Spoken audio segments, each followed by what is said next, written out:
Good morning, ladies and gentlemen. My name is Shahab Karni from the studios of I-95 Television in Washington. I'm joining this afternoon with a very exciting and a new kind of a story, which of course you're not expecting. And likewise, I'm honored to have a guest from Islamabad, Pakistan, Miss Sadaf Khalid with me, and she's going to explain to us why she's joining us today. Sadaf, thank you very much. Welcome. Thank you, Mr. Shahab. It's a pleasure to join you and your show at 95 today. I'm Sadaf Khalid and I'm all the way from Islamabad. I'm the CEO of STD's Academy of Pakistan. Nice to have you today as well. So, Sadaf, please explain to our audience what this SDG means. Yeah. So, Sustainable Development Goals is a United Nations project, as we all know. And Pakistan is a signatory, and we all from the private sector are working on sustainable development goals. The NGO sector, we as a private sector, the government, academia, different aspects are working in Pakistan for the development projects in Pakistan. People who don't know sustainable development goals, there are 17 goals of SDGs, and I am strongly working on SDG 17, which is Partnership for Goals for this project. I'm connected with almost 25 to 30 countries established global partnership for the development projects on different goals, name it the climate, name it the quality education, name it the women economic empowerment, and so on. So, when you mention woman empowerment, please expand. What are the goals and what is the initiative that you have taken so far? Yeah, so women empowerment is a new you can era in Pakistan. A lot of new startups are coming up, and we want to empower women through these projects because now we're talking about digitalization in Pakistan as well due to the pandemic. So we have taken the recent project that we've started was to empower the fashion entrepreneurs of Pakistan, the underprivileged fashion entrepreneurs from the grassroots community. How can they go digital and how can we empower them through our platform? Similarly, if you talk about the teachers community, the quality education, how we can empower those teachers and give them the platform through our projects and make them strong entrepreneurs. So there are a lot of more projects happening, but these are the few of them that I would like, and especially the tourism sector. We want to bring women in the tourism hospitality sector in Pakistan and to train them for these projects for the future few years in Pakistan.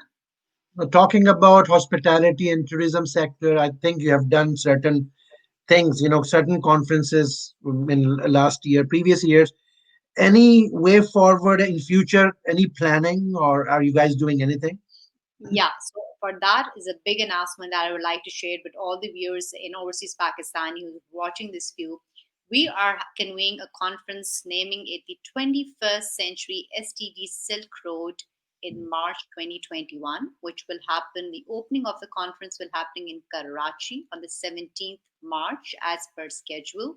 The opening is starting with the fashion catwalk, and we're linking it with the BRI country Silk Road. And the concept behind the opening of with starting with the fashion catwalk is because Pakistan has a very strong textile exports industry, and we want to enhance the exports of Pakistan fashion industry to the global market. So that is our plan, and in continuation of that, we are going to have a mini Davos like conference in up in the northern parts of Pakistan in Swat Malam Jabba, which is the best skiing resort. If you Google it, it will be a 3 days conference. We'll be talking on very focused discussions. Sustainable development goals, tourism is one of them.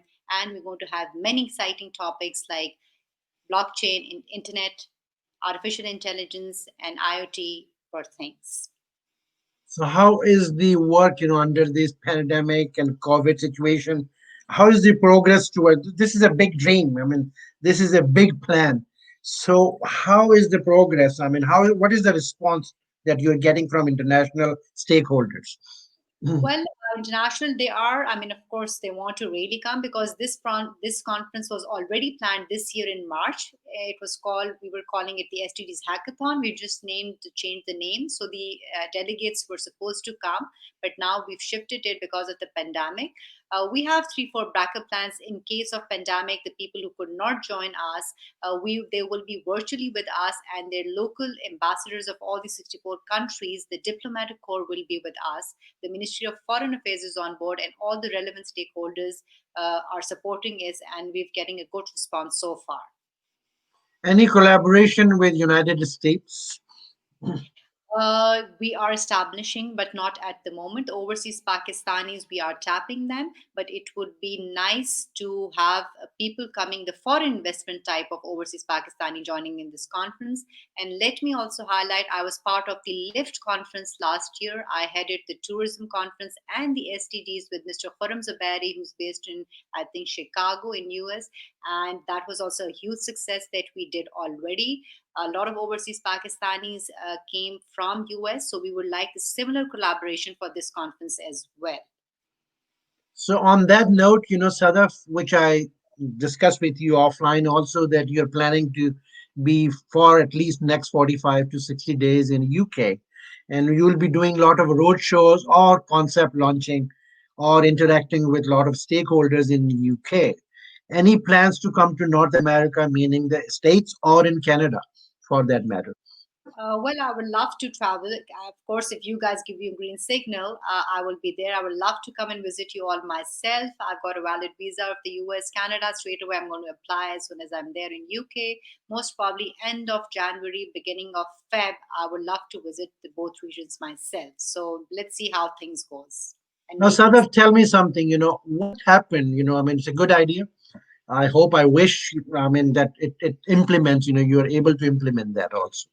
So what happened after March 2021? What do you see the way forward? What is the benefit for Pakistan or that region for that purpose? Well, the region that I will talk about, because you all know about the history of Silk Road, right? So let me just give a recap. Silk Road, back then, the history when Marco Polo and Alexander the Great used to travel, Pakistan's strategic location in terms of trade and commerce, we are linking that old method of trade and commerce to the 21st century digital Silk Road. That is why we're calling it. After this conference, the expectation from the private sector, from us, and the efforts that we're making, we want Pakistan's bilateral trade agreements with different countries after this conference, because the pandemic has changed the dynamics of all the world, of the all the economies of the world. We all have to really think strategically for the future of our trade and commerce, exports, name it. I mean, look at the education. Everybody's going digital, right? We all are talking. Look at, I'm talking to you virtually. So we are hopeful that after this conference, the serious stakeholders that they come, we will be working with them afterwards for the development projects. If you're talking about the tourism sector of Pakistan, because tourism is a very great potential, and with the present government, they are supportive of all the tourism projects happening in Pakistan and which are in the pipeline. So, in other words, I mean, of course, a lot of people are aware of what happens in Davos for years. A lot of investment, mega investment groups converge there in Switzerland for a week or so. They talk about investment strategies in different part of the world. So, an excellent idea to have this type of a mini Davos-like conference in Pakistan, in that region. So, do you think that the Indus Valley or the Central Asia, neighboring, bordering countries will benefit in terms of economic empowerment, free zones, investment zones, and a lot of job opportunities in this region? That includes the Kashmir Valley also. Do you think that's going to happen eventually? Eventually, yes, that will happen, of course, because if I talk about Sustainable Development SDG 8, which is decent world economic growth. So I was in Gavadir myself. If I like to share, I went on the Makran Coastal Highway all the way from CPEC. I saw the development projects happening there, and I was very happy that there's a lot of things happening there. In 2 years' time, the new airport will be there will be new airport in Gavadir. International flights will operate, and the road connectivity, the place that the mini Davos conference is going to take place in Swat region, which I told you is a touristic place. the people have to come to Pakistan to see for themselves that Pakistan has changed for the better. I mean, the motor highways, the people will be traveling, the delegation, they will see that progress is happening on a slow pace, but there's a lot of happening in Pakistan in terms of development side. So with this conference, we are hoping that a lot of job opportunity creation in terms of neighboring countries. The Central Asian country will play a very important role because the connectivity going from this BRI Silk Road is from Pakistan entering into Afghanistan, Kazakhstan, Uzbekistan, and that region. And Iran, of course, is also a neighboring country in the Russian state. So I think the concept of getting all these people in a place like Swat and talking about these discussions will create some impact. And my aim is that the international media will play a very important role in highlighting this conference as well, because we want that we all are together in terms of the pandemic, or when the situation is not even a lot of it's become a global language. The beauty of sustainable development goals, I'm working on this project for the last 2 years, is that leaving no one behind. Think globally, act locally. Excellent. Sadaf, my final question to you is that you mentioned interacting with 60 plus countries or their diplomatic corps. How is the reception? I mean, how is the response from them? So far, right now, in next week, we're going to have our meetings regarding again this conference, and so far it's really good in a positive way. But of course, I mean, things are unpredictable. The keeping in the pandemic, we have got three backup plans. So so far, it's very positive. Excellent. Sadaf Khalid, thank you very much for joining me in a very short notice. And trust me, I-95 from Washington, D.C., we will collaborate with you whatever way is possible to have this opportunity implemented, and your dreams on the paper should be materialized, so that everybody can be benefited in that region. Thank you, Sadaf. Anything else you want to add as a final comment? More than welcome, please.